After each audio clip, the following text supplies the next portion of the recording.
अनेकांच्या पोटातील ओठावर येणाऱ्या गुपितांची बिनधास्त मांडणी करणारं बातमीपत्र।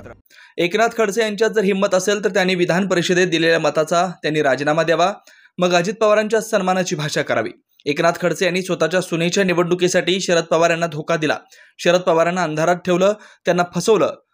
त्यांच्यात अजूनही हिंमत असेल तर त्यांनी स्वतः लोकसभा निवडणूक लढवावी। एकनाथ खडसे यांची आमदारकी शाबूत राहत असून त्यांनी शरद पवारांना अंधारात ठेवलंय। अजित पवार यांनी 45-50 आमदार घेऊन बाजूला झाले। एकनाथ खडसे यांच्यासारखा धोका त्यांनी दिला नाही। एकनाथ खडसे यांनी स्वतःच्या कुटुंबासाठी सत्तेचा वापर केला। खडसे यांनी मंदा खडसे यांना चेअरमन, रोहिणी खडसे यांना चेअरमन, रक्षा खडसे यांना खासदार, स्वतःच्याच घरात सर्व पदे घेतलेली आहेत। एकनाथ खडसे यांनी शरद पवार, उद्धव ठाकरे, जयंत पाटील यांना फसवलंय। एकनाथ खडसे यांनी राजीनामा द्यावा, सुनेचा प्रचार करावा। एकनाथ खडसे यांचे सीडीआर तपासण्यात यावेत। मी शरद पवार व जयंत पाटील यांना करणार।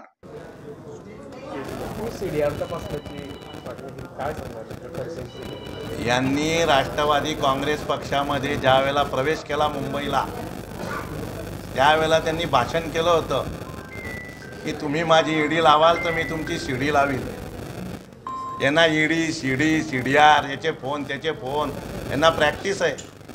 मी आता पक्षाला विनंती करणार आहे, पवार साहेबांना सांगणार आहे, विनंती करणार आहे जयंत पाटील साहेबांना की यांचे सीडीआर तपासा।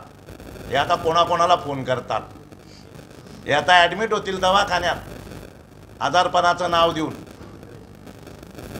हे प्रचार करणार नाहीत राष्ट्रवादी काँग्रेस पक्षाच्या उमेदवाराचा। यांचे सीडीआर तपासले पाहिजे। यांनी आयुष्यभर दुसऱ्याचे सीडीआर तपासले, आता यांचे तपासायची वेळ आली आहे। अरे रायगडला गेले नाही, ते तुतारीवाला माणूसचं उद्घाटन होतं, महिला प्रदेशाध्यक्ष रायगडला गेल्या नाहीत, हे स्वतः रायगडला गेले नाही। यांची तिथूनच निष्ठा संपली त्या पक्षावरची। त्यांनी उमेदवारी घ्यावी, लोकसभा विधानसभा होईल तेव्हा होईल। अरे किमान एका पक्षात राहा ना कुटुंबाने, उमेदवारी घ्या, हिंमत असेल तर, लढायचं असेल तर। मी तर ऐकलं त्यांनी राजीनामा दिलाय महिला प्रदेशाध्यक्षाचा, ऐकलं मी।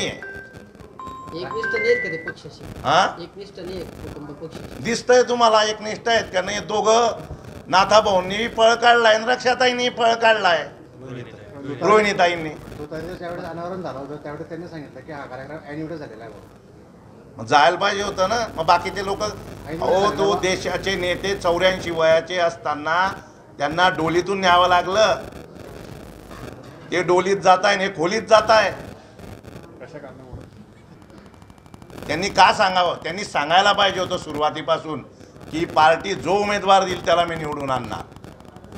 ते हेच सांगत गेले परवापर्यंत, मीच लढणार, मीच लढणार आणि आता मीच पळणार। तेच सांगतोय आम्ही। अनेक लोकांनी लोकप्रिय आहेत ना ते स्वतः। सुरेशदादांनी जेलमधून निवडणूक लढवली, देवकरप्पांनी लढवली, यांनी करावं, गाडीत फिरावं आणि स्वतः लढवावी, मुलीला लढवावी। एका बाजूला सुप्रियाताई लढतायत पक्षासाठी, सुनेत्राताई वहिनी साहेब आमच्या लढतायत पक्षासाठी। पक्षात वेगळा विचार असतो। यांनी लढावं शरद पवार साहेबांसाठी, यांच्यासाठी जागा सोडली। यांनी रावेरची जागा मागितली, यांनी आग्रह केला की मी उभा राहणार आहे, ती जागा घ्या। हे कसलं षडयंत्र होतं? 84 वर्ष असताना साहेब वनवन फिरत असताना यांनी साहेबांना धोका दिलेला आहे। हे मुक्ताय त्या रावेरच्या लोकसभेच्या लोकांनी हे लक्षात घेतलं पाहिजे। आता सुनेची निवडणूक सोपी करण्यासाठी त्यांनी पाऊल उचललं, प्रश्नच नाही, प्रश्नच नाही। पाऊल उचललं म्हणजे धोका दिला आहे पवार साहेबांना कशा पद्धतीने? सुनेच्या उमेदवारीसाठी असेल, आता कळेल सगळं। काल चंदूभाऊ पाटलांनी सांगितलंय, ते जसा प्रचार करतील तसा मी प्रचार करेल। अजून तर उमेदवारी अर्ज वगैरे या सगळ्या गोष्टी आहेतच।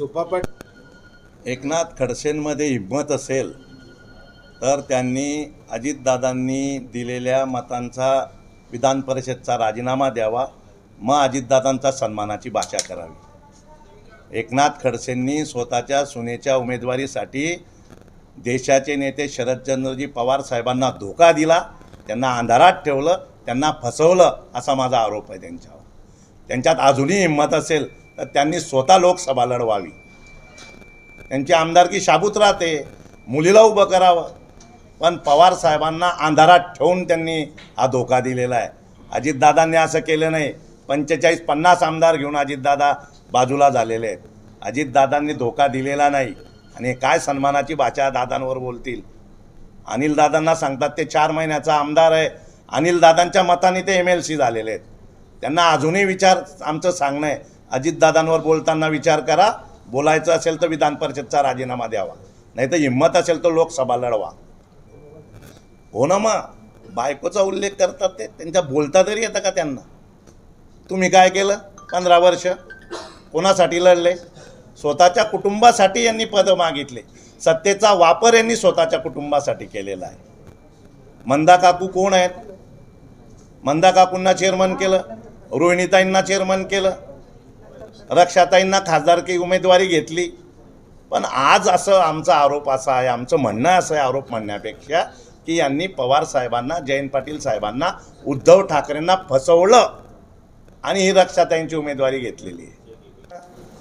त्यांनी आमदारकीचा राजीनामा द्यावा.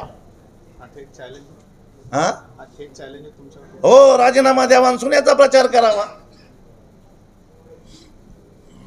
दोघा हातात प्रसाद घेऊ नये. एकाच कुटुंबामध्ये राष्ट्रवादी पण, आमदार पण आणि सुनेची उमेदवारी पण भाजपची, हे त्यांना शोभून दिसत नाही. बेधडक निर्भीड बिनधास्त मांडणी करणारा खबऱ्या लाईव्ह.